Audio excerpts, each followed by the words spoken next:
पुर्खेली गाउँ आइपुग्यौँ आज है अक्कासँगले। बाउ म नजन्मे पनि मेरो बाउ आमा जन्मेको ठाउँ चाहिँ यही हो गाइज। हेर्नुहोस् हजुरहरूलाई पनि देखाउँछु। यस्तो छ भिर पाखा।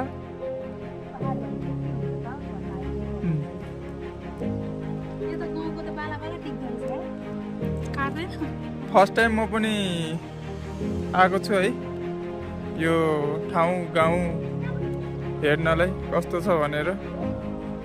हेर्न साह्रै मन थियो, फाइनली जुरेको छ है। गुफा भन्छन् होइन, गुफा त हो कि होइन थाहा छैन, तर गुफा यस्तो छ है।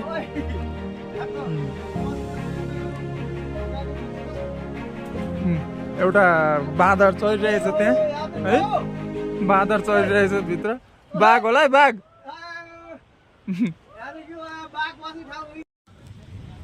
गाइज यो चाहिँ आफू नजन्मे पनि बाउ आमाको र बाजेको जन्मस्थल आज आइपुग्यो है। यस्तो छ, यहाँ सिडी बनाइदिएको छ र माथि योभन्दा माथि बाउ आमा र बाजेको बसस्थान। आफू त जन्मिन पाएन यो ठाउँमा, तर आज घुम्न आएको छु।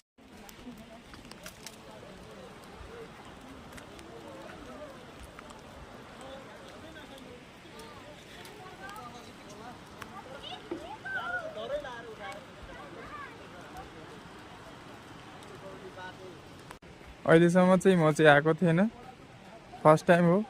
कस्तो छ भनेर हेर्न आएको छु है। यस्तो यस्तो छ है। पहाडको बिचमा एउटा बस्ती थियो, त्यो बस्तीमा भन्ने गीत यमबुद्धको झल्को आइरहेको